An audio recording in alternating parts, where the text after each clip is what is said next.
নারীদেরকে আল্লাহ বানিয়েছেন উচ্চতর করে, নিম্নতর নয়। নারীদেরকে ছোট্ট জিনিস দিলে এটার বড় করে দেয়। নারীদেরকে ভ্রূণ দিলে, শুক্রাণু দিলে নারী এটারে বাচ্চা বাচ্চা হিসেবে উপহার দেয়, ঠিক কিনা?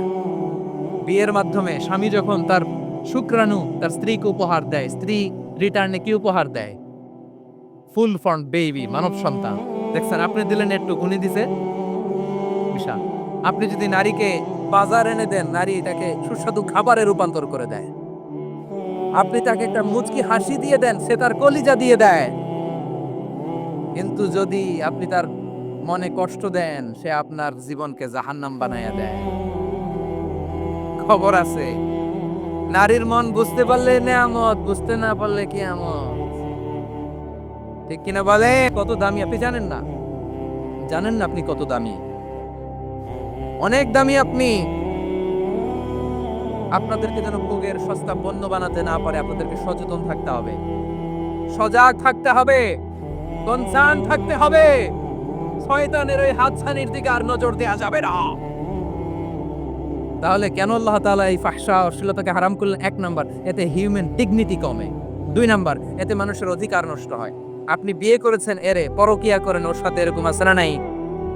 স্ত্রীর অধিকার নষ্ট করেছেন। আপনি বিবাহ সম্পর্কে আবদ্ধ হয়েছেন, তার সাথে আপনি পরকিয়া করেন ওই ছেলের সাথে, আপনি আপনার হাজবেন্ডের সাথে বিট্রে করেছেন। এজন্য আল্লাহ অশ্লীলতাকে হারাম করেছেন। অশ্লীলতাকে হারাম করার আরেকটা কারণ হচ্ছে আল্লাহ তাআলা এই হিউম্যান জেনারেশনকে এটাকে প্রিজার্ভ করতে চায়। হিফজুন নাসল, এটা মাকাসিদুশ শরিয়ার অনেক গুরুত্বপূর্ণ একটা মাকাসিদ, অনেক গুরুত্বপূর্ণ। আপনার নাসল, আপনার জেনারেশনকে সংরক্ষণ করা। এই যে আসতেছে ফেব্রুয়ারি, কত ফেব্রুয়ারি জানো? এটা কি বিশ্ব ভালোবাসা দিবস? হ্যাঁ, কি দিবস? এই বিশ্ব ভালোবাসা দিবসের সাথে মুসলমানদের কোনো সম্পর্ক নাই আমার প্রিয় ভাইরা। এই যে আপনি অবৈধ সম্পর্কে জড়ালেন, কেন আল্লাহ অশ্লীলতাকে হারাম করেছে? দেখেন, বলতেছিলাম যে এটা আপনার নাসল, আপনার জেনারেশন, আপনার লিনিয়েজ, আপনার বংশকে প্রিজার্ভ করা। কে কার বাবা, কে কার মা, বাবা মা জানা, প্রজন্মকে প্রিজার্ভ করা, এটা ইসলাম ওয়াজিব করে দিয়েছে। এই যে অবৈধ সম্পর্কের কারণে, বিশ্ব বেহায়া দিবসের কারণে, এগুলোর আউটকাম আউটপুট হিসেবে মাঝে মাঝে এই ঢাকা মেডিকেলের ডাস্টবিনে নবজাতকের বাচ্চার কান্নার আওয়াজ শুনতে পাওয়া যায়। চট্টগ্রাম মেডিকেলের ডাস্টবিনে নবজাতকের কান্না শুনতে পাওয়া যায়। বীর চট্টলার মুসলমানেরা বুঝতে পারলে আওয়াজ করে বলেন, এই যে চট্টগ্রাম মেডিকেলে যে নবজাতকটা পাওয়া গেল, ওর বাবাকে আমাকে বলেন, ওর বাবাকে, ওর মাকে, ও কোন ফ্যামিলির সন্তান কেউ জানে? আপনি হিউম্যান ডিগনিটিকে অপমান করেছেন না? আপনি তার ভবিষ্যৎকে অন্ধকার করেছেন না? আপনি তার লিনিয়েজকে প্রশ্নবিদ্ধ করে দিয়েছেন না? এই জন্য আল্লাহ তাআলা অশ্লীলতাকে আমাদের জন্য হারাম করে দিয়েছেন। বলেন সুবহানাল্লাহ। এই জন্য রব্বুল আলামিন বলেন, কুল ইন্নামা হারামা রাব্বিয়াল ফাওয়াহিশা মা যাহারা মিনহা ওয়া মা বাতান। প্রকাশ্য প্রকাশ্য সব অশ্লীলতাকে হারাম ঘোষণা করে দিয়েছে কে? আবার দুনিয়ার বুকে যারা অশ্লীলতার প্রসার করে তাদের জন্য শাস্তি মজুদ রেখেছে কে? রব্বুল আলামিন বলেন, ইন্নাল্লাযীনা ইউহিব্বুনা আন তাশিআল ফাহিশাতু ফিল্লাযীনা আমানু লাহুম আযাবুন আলীমুন ফিদ দুনিয়া ওয়াল আখিরাতি ওয়াল্লাহু ইয়ালামু ওয়া আনতুম লা তা'লামুন। নিশ্চয়ই যারা বিশ্বাসীদের মাঝে অশ্লীলতার প্রচার প্রসার করতে চায়, তাদের জন্য আমি মর্মন্তুদ শাস্তি প্রস্তুত করে রেখেছি। দুনিয়াতেও রেখেছি, আখিরাতেও রেখেছি। ঘোষণাটা কার? যারা এই নাটকের নামে, সিনেমার নামে, রূপালী জগতের নামে, মুভির নামে, ওটিটি প্ল্যাটফর্মের নামে আমার সমাজে অশ্লীলতা ছড়াতে চায়, তাদের জন্য কঠিন মর্মন্তুদ শাস্তি মজুদ রেখে দিয়েছে কে? ও আমার বোনেরা, এখনো আপনি জাগবেন না? এখনো আপনার চিন্তার দুয়ারে এখনো নাড়া পড়ে নাই? ওরা আপনাকে উলঙ্গ বানাতে চায়, ওরা আপনাকে আইটেম গার্ল বানাতে চায়। এই জন্য ইসলাম অশ্লীলতাকে হারাম করেছে। হারাম। ইসলাম বলেছে যোজন যোজন দূরে থাকো, ওরা বলে না কাছে আসো, কাছে আসার গল্প, ক্লোজ আপ ওয়ান, কাছে আসার গল্প আছে না নাই? চট্টগ্রামে তো এগুলো নাই মাশাআল্লাহ। হ্যাঁ, এখানেও আছে ক্লোজ আপ ওয়ান, কাছে আসার গল্প। আল্লাহ বলেন ওয়ালা তাকরাবুজ জিনা, কাছেও এসো না, জিনা থেকে যোজন যোজন কিলো দূরে থাকো, ওরা বলে কাছে আসার গল্প। আমার বীর চট্টলার ভাইয়েরা, কাছে আসতে হলে আমরা কোরআনের কাছে আসব, কাছে আসতে হলে নবীর কাছে আসব, কাছে আসার গল্প হবে আমার রবের কাছে আসার গল্প। চিল্লায় বলো ঠিক কি না?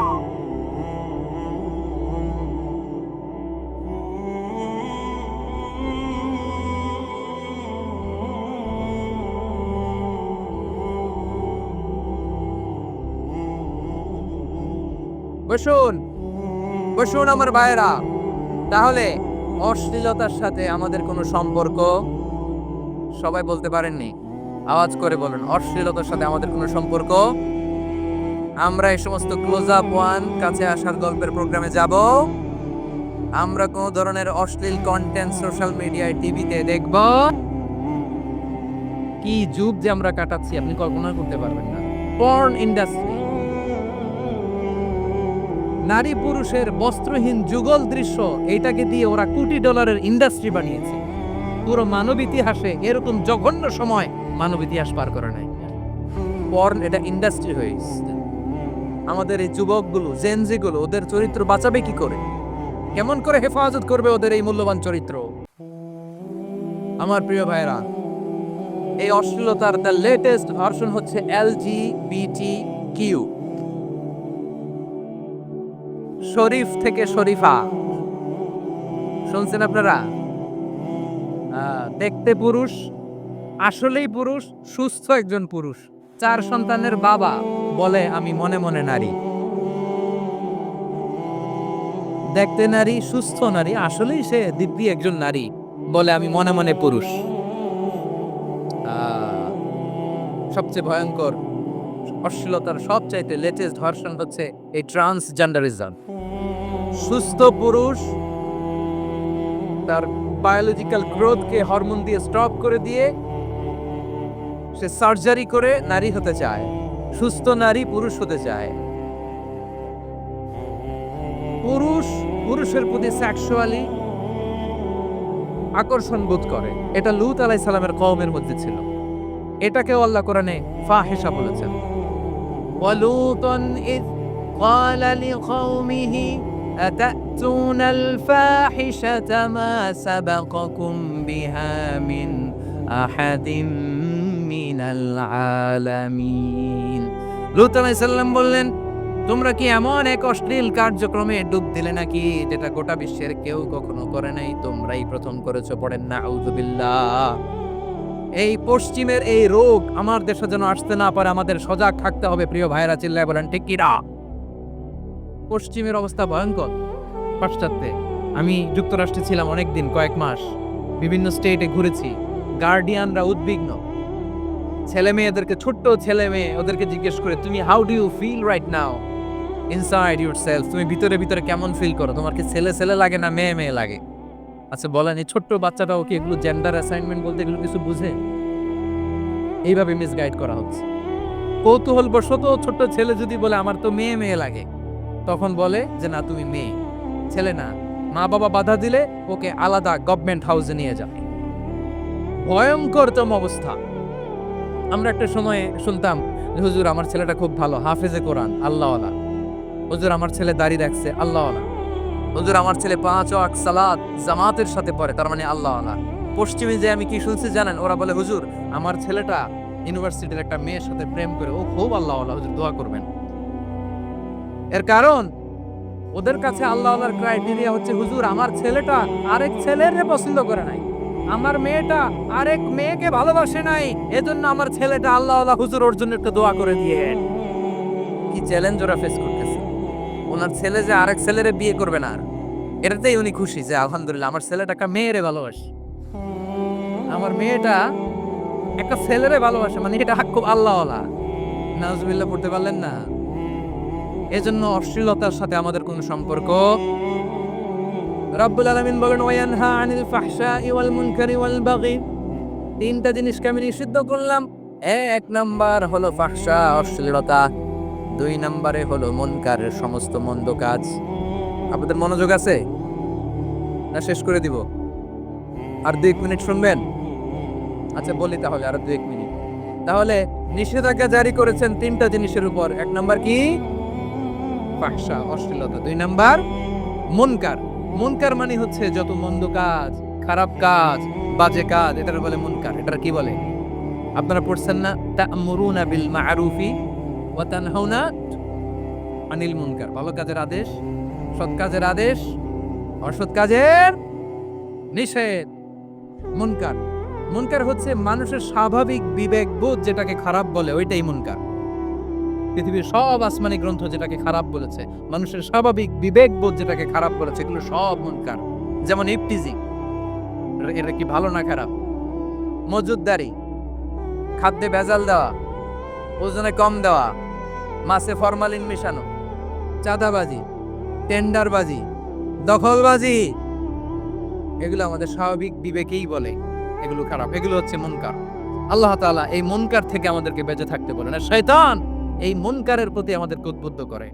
আল্লাহ তাআলা বললেন, ইয়া আইয়ুহাল্লাযীনা আমানু লা তাত্তাবিউ খুতুওয়াতিশ শাইতান ফাইন ওয়ামান ইয়াত্তাবি খুতুওয়াতিশ শাইতানি ফাইন্নাহু ইয়া'মুরু বিল ফাহশাই ওয়াল মুনকার। আল্লাহ বললেন, আমার গোলামেরা শোনো শোনো, ও আমার বিশ্বাসী বান্দারা খবরদার, তোমরা কশিনকালেও শয়তানের পদাঙ্ক অনুসরণ করবে না, কারণ শয়তান তোমাদেরকে অশ্লীলতা এবং মন্দ কাজের দিকে উদ্বুদ্ধ করে। আমাদের কাজ হচ্ছে শয়তান আমাদেরকে যেদিকে নিতে চায় আমরা তার উল্টা দিকে যাব, ঠিক কিনা বলে? শয়তান এই মন্দ কাজকে আমাদের কাছে বিউটিফাই করে, চাকচিক্যময় করে আমাদের সামনে উপস্থাপন করে। এজন্য আল্লাহ বলেন মুনকারকে থামাতে হবে, মুনকার প্রতিরোধ করতে হবে। মুনকার প্রতিরোধের দায়িত্ব শুধু আমাদের নাকি? শুধু আপনার খতিব সাহেবের, ইমাম সাহেবের, নাকি মুসলিম উম্মার সবার? আওয়াজ করে বলুন, মুনকার অসৎ কাজ প্রতিরোধের দায়িত্ব কার? রাব্বুল আলামিন বলেন, কুনতুম খায়রা উম্মাতিন উখরিজাত লিন-নাসি তা'মুরুনা বিল মা'রুফি ওয়া তানহাউনা আনিল মুনকার। তোমাদেরকে শ্রেষ্ঠ জাতি করে জমিনের মধ্যে আবির্ভূত করা হয়েছে, যাতে করে তোমরা জমিনের ভেতরে সৎ কাজের আদেশ করতে পারো আর অসৎ কাজের নিষেধ করতে পারো। উম্মাহ, কুনতুম খায়রা, তাহলে গোটা উম্মার দায়িত্ব, এটা বুঝতে পারছেন তো? আচ্ছা, আরো নিচে আসেন। এরপরে আল্লাহ বললেন, শুধু উম্মাহ না, এই জমিনের রাজত্ব আমি যাদের হাতে দেই, এই জমিনের মালিক আমি যাদেরকে বানিয়ে দেই, যাদেরকে আমি সরকারের দায়িত্ব দেই, তাদেরকেও মুনকার প্রতিরোধের দায়িত্ব দিয়েছে কে? আল্লাহ বলেন, যারা ক্ষমতার মসনদে বসেছে তাদেরকে 4 দফা কর্মসূচি আমি আল্লাহ দিলাম। আওয়াজ করে বলেন, কয় দফা? আল্লাহ বলেন, আল্লাযীনা ইম্মাক্কান্নাহুম ফিল আরদি আকামুস সালাতা ওয়া আতাউয যাকাতা ওয়া আমারু বিল মা'রুফি ওয়া নাহাউ আনিল মুনকার ওয়া লিল্লাহি আকিবাতুল উমুর। যারা এই জমিনের উত্তরাধিকার হয়েছে তারা 4 দফা কর্মসূচি নিয়ে সামনে আগাবা। সালাত কায়েম করবা, যাকাত আদায় করবা, সৎ কাজের আদেশ দিবা, অসৎ কাজ থেকে মুনকার প্রতিরোধ করবা। আদেশটা কার? আমার প্রিয় চট্টলার ভাইয়েরা, পুরো উম্মার দায়িত্ব মুনকার প্রতিরোধ করা, সরকার প্রধানের দায়িত্ব মুনকার প্রতিরোধ করা। এরপর আল্লাহ বলেন, প্রতিটা ফ্যামিলির যিনি প্রধান, সিইও, বাবা, প্রত্যেক বাবারও দায়িত্ব এই মুনকার প্রতিরোধ করা। আওয়াজ করে বলেন, ঠিক কি না? যেমনটি সাইয়েদনা লুকমান আলাইহিস সালাম ওনার কলিজার টুকরা সন্তানকে আদেশ করেছেন, ইয়া বুনাইয়া আকিমিস সালাতা ওয়া'মুর বিল মা'রুফি ওয়ানহা আনিল মুনকার। পড়েন সুবহানাল্লাহ। বাবা ছেলেকে সবক দিচ্ছে। কে সবক দিচ্ছে? কাকে? লুকমান আলাইহিস সালাম ছেলেকে বলতেছে, ওরে আমার কলিজার টুকরা সন্তান, ওরে আমার বাছা, নামাজ কায়েম করবা, সৎ কাজের আদেশ দিবা, আর মুনকার প্রতিরোধ করবা, অসৎ কাজ, সমাজ থেকে খারাপ কাজকে জেটে বিদায় করে দিবা। তাহলে দেখেন আমি স্টেপ বাই স্টেপ নামলাম। পুরা উম্মার দায়িত্ব, জমিনের উত্তরাধিকারী আল্লাহ যাদেরকে বানিয়েছেন সরকার, তাদের দায়িত্ব, প্রতিটি ফ্যামিলির প্রধানের দায়িত্ব, এরপরে বিশ্বনবী বলেন সচেতন প্রতিটি মুসলিমের দায়িত্ব সমাজ থেকে মুনকারকে উৎখাত করা। বিশ্বনবী বলেছেন মান রাআ মিনকুম মুনকারান ফালিয়ুগাইয়িরহু বিয়াদিহি ফাইন লাম ইয়াস্তাতি ফাবিলিসানিহি ওয়া ইন লাম ইয়াস্তাতি ফাবিকলবিহি ওয়া যালিকা আদআফুল ঈমান। সমাজে যে মুনকার দেখবে, খারাপ কাজ দেখবে, সে যেন হাত দিয়ে সেটাকে থামায়। কি দিয়ে? আপনাদের তো হাত নাই না? হাত আছে, হাত আছে। ওরা যেই হাত দিয়ে অন্যায় করে ওইটা প্রতিরোধের জন্য আমাদেরও হাত আছে না নাই? থামাতে হবে, থামাতে হবে।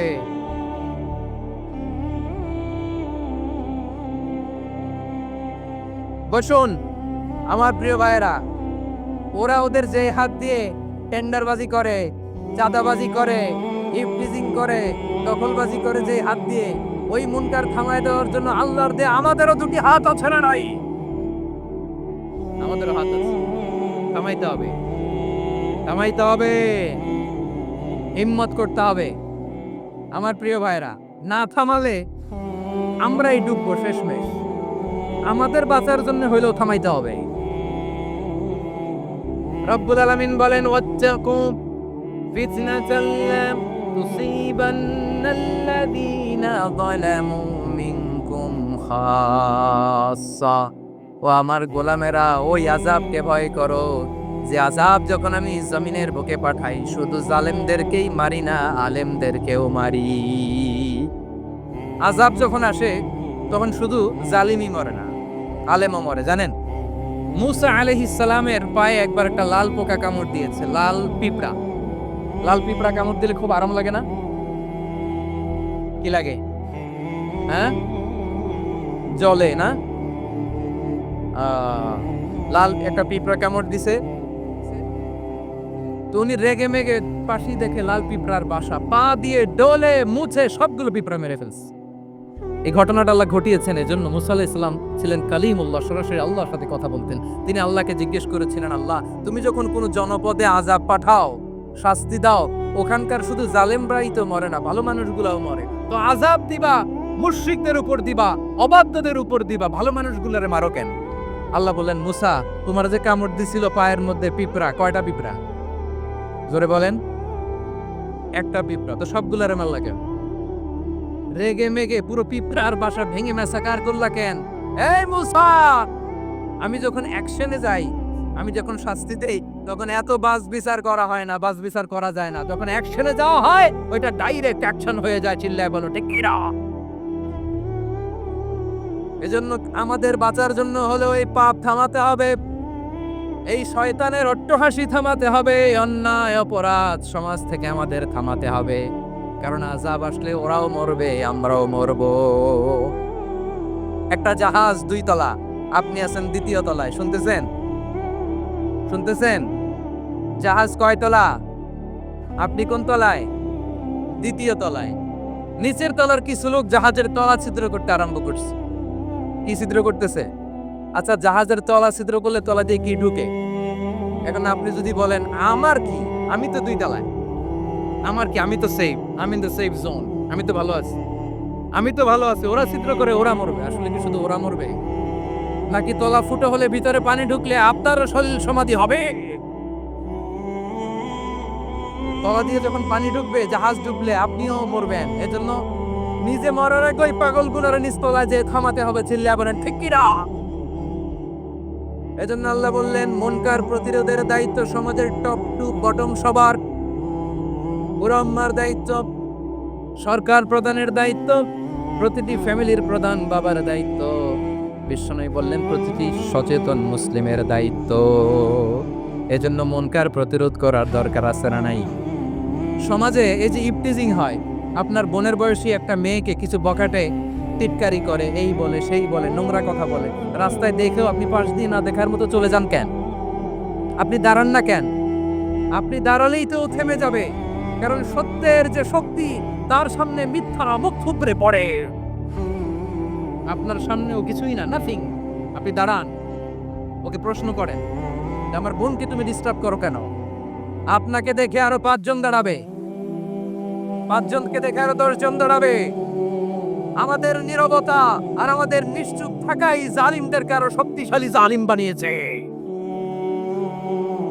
এজন্য মুনকার প্রতিরোধের দায়িত্ব আমাদের সবার। টেন্ডারবাজি, চাঁদাবাজি, দুর্নীতি, অপরাধ, দখলদারিত্ব, মজুদদারি, এগুলো সব কিছু একসাথে প্রতিরোধ করতে হবে, ঠিক কিনা বলেন? একটা মানবিক সমাজ যদি চাই, প্রতিরোধ করতে হবে। প্রিয় ভাইয়েরা, আল্লাহর শপথ নিয়ে বলি, এই নাসিহাতগুলো সবার জন্য, সব দলের জন্য, সব মতের মানুষের জন্য। আমরা কোনো দলের প্রতি মানুষকে ডাকি না, আমরা ডাকি ইসলামের দিকে। সব দলের, সব মতের, সব মানুষদেরকে আমরা আহ্বান জানাই, আসুন আমরা একটা সুন্দর সমাজ বিনির্মাণ করি। এই যে নতুন বাংলাদেশের এক সুযোগ এসেছে, আর জীবনে হয়তো আসবে না, সামনের 100 বছরে এই সময় আসবে না। আসুন দেশটাকে আমরা সাজাই, আসুন আমরা দুর্নীতি বন্ধ করি, আসুন আমরা চাঁদাবাজি বন্ধ করি, আসুন আমরা দখলদারিত্ব বন্ধ করি, আসুন আমরা এক দল আরেক দলকে নিশ্চিহ্ন করার যে রাজনীতি, এটা বন্ধ করি। সব দলের প্রতি আমার আহ্বান। আমি কিছুদিন আগে একটা নিউজ দেখলাম, ওই যে লন্ডনে বসে জনাব তারেক রহমান সাহেবকে আমি ধন্যবাদ দিতে চাই।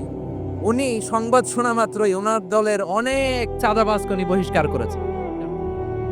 I do appreciate. প্রতিটি দলের এরকম ইনিশিয়েটিভ নেওয়ার দরকার আছে না নাই? যে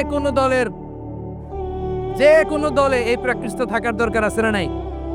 চাঁদাবাজদের সাথে আপনারা নিজেদেরকে মুক্ত ঘোষণা করবেন যে এরা আমার দলের কর্মী হতে পারে না। আমরা চাঁদাবাজ মুক্ত বাংলাদেশ চাই, জুলুম মুক্ত বাংলাদেশ চাই, ফ্যাসিজম মুক্ত বাংলাদেশ চাই, খুন খারাপি মুক্ত বাংলাদেশ চাই। আমরা নতুন ভোরের বাংলাদেশ চাই। ওই বাংলাদেশ পাওয়ার জন্য মুনকার প্রতিরোধে, অন্যায় প্রতিরোধে যদি বাঘের বাচ্চার মতো, আবু সাইদের মতো 2 হাত উঁচু করে, বুককে টান টান করে প্রসারিত করে দাঁড়াতে হয়, রাজি আছো মুসলমান? কারা কারা রাজি?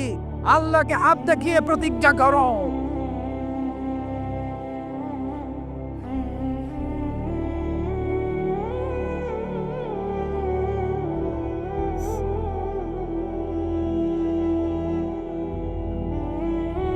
আমার প্রিয় ভাইয়েরা, বসুন বসুন আমার ভাইয়েরা।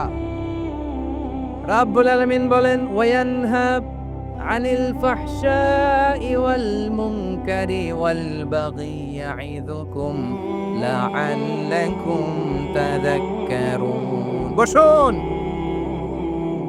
আল্লাহ বললেন, আমি অশ্লীলতাকে নিষেধ করি, আমি সব ধরনের মন্দ কাজকে নিষিদ্ধ করি, সব শেষে আমি সীমা লঙ্ঘনকে তোমাদের জন্য নিষিদ্ধ করি।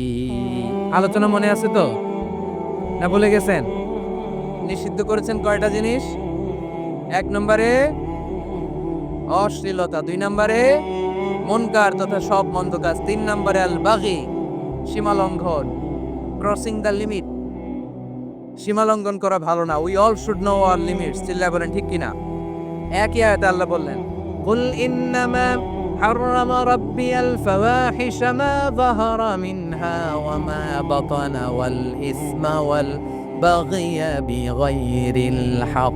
অন্যায় ভাবে যে অবাধ্য হয়, যে সীমা লঙ্ঘন করে, তাদেরকেও আমি এটা হারাম করে দিলাম।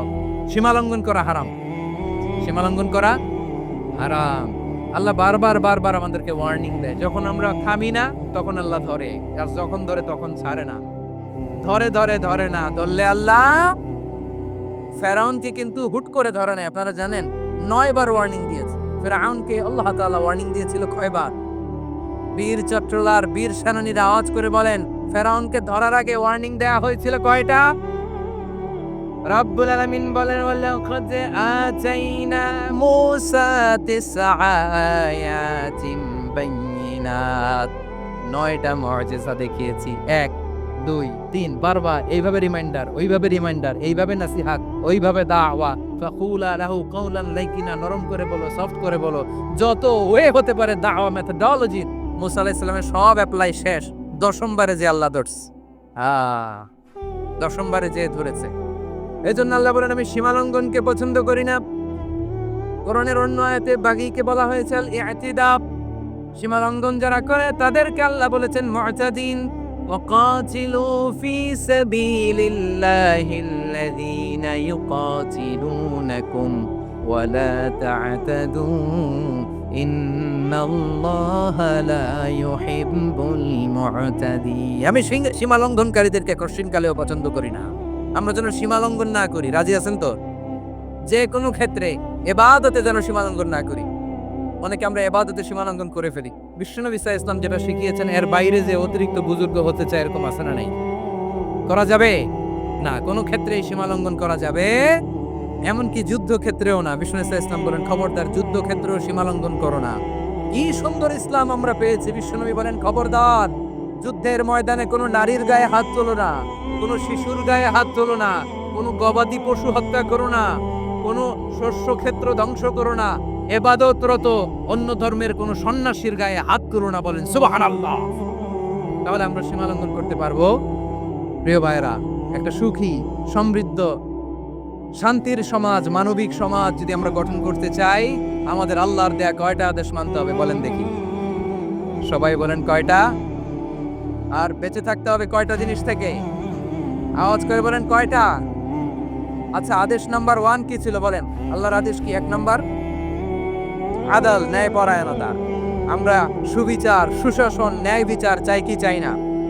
2 নম্বরে কি ছিল? মাশাআল্লাহ, আওয়াজ করে বলেন 2 নম্বরে কি ছিল? ইহসান। আমরা যেন সবার প্রতি দয়া পরবশ হই, ইহসান করি। 3 নম্বরে কি ছিল? নিকটাত্মীয়দের দান করা, তাদের অধিকার প্রাপ্য বুঝিয়ে দেওয়া। পাশাপাশি 3টা জিনিস থেকে আল্লাহ বারণ করেছেন, নিষেধ করেছেন। তার প্রথমটা ফাহশা, অশ্লীলতা। অশ্লীলতার সাথে আমাদের কোনো সম্পর্ক। আজকের এই ঐতিহাসিক চট্টগ্রামের প্যারেড ময়দান থেকে আমরা যত ধরনের মা তাহারা মিনহা মা বাতান, প্রকাশ্য অপ্রকাশ্য, দৃশ্যমান অদৃশ্যমান সব অশ্লীলতা থেকে নিজেদেরকে মুক্ত ঘোষণা করলাম। অশ্লীলতাকে আমরা না বলে দিলাম। আওয়াজ করে সবাই বলুন নো। অশ্লীলতার সাথে আমাদের কোনো সম্পর্ক। 2 নাম্বার নিষেধাজ্ঞা কি ছিল? আল মুনকার, সমাজের যত মন্দ কাজ এগুলোকে আমরা প্রতিরোধ করব। রাজি আছেন তো সবাই? 3 নম্বরে আল বাগি, সীমালঙ্ঘন। কোন মুসলিম সীমালঙ্ঘন করে না, এমনকি যুদ্ধ ক্ষেত্রেও না। আওয়াজ করে বলেন ঠিক কি না? রব্বুল আলামিন শেষে বললেন ইয়াইদুকুম লাআল্লাকুম তাযাক্কারুন। আল্লাহ তোমাদেরকে উপদেশ দেন যাতে তোমরা শিক্ষা গ্রহণ করো। আমরা উপদেশ দেব, আমরা জোর করে কাউরে কিছু মানাতে চাই না। লা ইকরাহা ফিদ্দিন ওয়া যাক্কির ফা ইন্না যিকরা তানফাউল মুমিনিন। উপদেশ দিলে এটা মুমিনদের কাজে দেয়। লাস্তা আলাইহিম বিমুসাইতির ইন্নামা আনতা মুযাক্কির। নবী হে, আপনি রিমাইন্ডার দাতা, আপনি উপদেশ দিবেন। আমরাও বিশ্বনবীর এই হাদিসগুলো থেকে, কোরআনের আয়াত থেকে রিমাইন্ডার, এই কথামালা, বাণীবাহক হিসেবে এই বাণীগুলো আপনাদের সাথে কাছে পৌঁছে দিলাম। আমরা আল্লাহ তাআলার কাছে প্রার্থনা করি, আল্লাহ আমরা যেন আদল দিয়ে আমাদের সমাজকে গঠন করতে পারি। আল্লাহ আমরা যেন ইহসান করতে পারি, আমরা যেন নিকটাত্মীয়দের দান করতে পারি। আল্লাহ যত ধরনের অশ্লীলতা, অনাচার, মন্দ কাজ, সীমালঙ্ঘন, অবদ্ধতা থেকে যেন আমরা বেঁচে থাকতে পারি। আল্লাহ তাআলা আমাদের সবাইকে কথাগুলো বোঝার ও আমল করার তৌফিক দান করুন। আযা মা ইনদি ওয়াল ইলমু ইনদাল্লাহ আলাইহি তাওয়াক্কালতু ওয়া ইলাইহি উনীব। প্রিয় ভাইরা, আমি আপনাদের সবার জন্য দোয়া করি, আপনারাও আমার জন্য দোয়া রাখবেন। আমাদের পাশেই আছেন আমাদের সকলের শ্রদ্ধাভাজন, আমাদের মুরব্বী আওলাদে রাসূল আনোয়ার হোসেন তাহের জাবির আল মাদানী হাফিজাহুল্লাহু ওয়া রাআ। সবাই বসুন। উঠবেন না, কেউ উঠবেন না। উঠলেন কেন? উঠলেন কেন? প্যারেড ময়দানের প্রোগ্রাম তো এরকম হতে পারবে না। বসুন। এটা আল্লামা সাঈদীর স্মৃতি বিজড়িত মাহফিল। বসুন, বসুন। এই মাহফিলের আদব আছে। বসুন, বসুন। সুশৃঙ্খল ভাবে আমরা আখির মোনাজাতে অংশগ্রহণ করব।